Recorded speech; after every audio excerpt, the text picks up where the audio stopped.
At the dawn of the 19th century, Europe was in turmoil. The rise of Napoleon Bonaparte and France's ambitions to dominate the continent had driven old alliances to the brink of collapse. The seas were no less a battleground than the land. Control of the oceans was vital for trade, communication, and military strategy.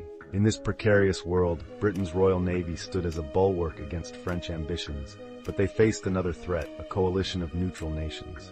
Denmark-Norway, Sweden, Prussia, and Russia formed the League of Armed Neutrality to protect their trade from British interference. This league threatened Britain's naval dominance and supply lines, as neutral ships were suspected of trading with Britain's enemies. The British government, led by Prime Minister Henry Addington, saw the League as a dangerous obstacle and resolved to act decisively.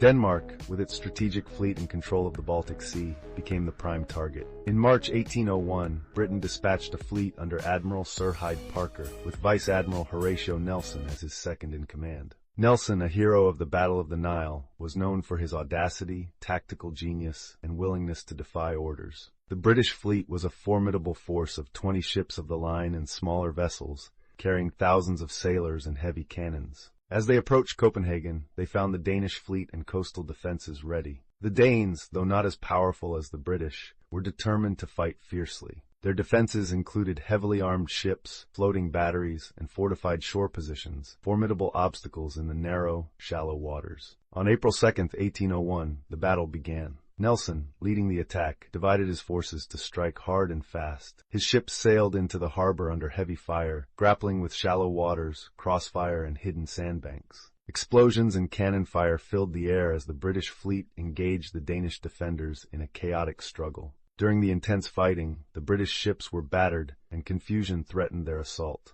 Admiral Parker, observing from a distance, believed the battle was lost and signaled a retreat. But Nelson, famously putting his telescope to his blind eye, declared, "I see no signal," and pressed on, confident in his strategy and men. Nelson's gamble paid off. The British fleet gradually gained the upper hand, hammering Danish ships and defenses into submission. The harbor filled with wreckage and smoke as fires raged. The Danes fought bravely, but by afternoon their resistance collapsed. In the aftermath, Nelson, ever the diplomat as well as the warrior, negotiated a truce with Crown Prince Frederick VI, neutralizing Denmark and weakening the League. The British victory ensured dominance in the Baltic, securing trade routes and isolating Napoleon's France further.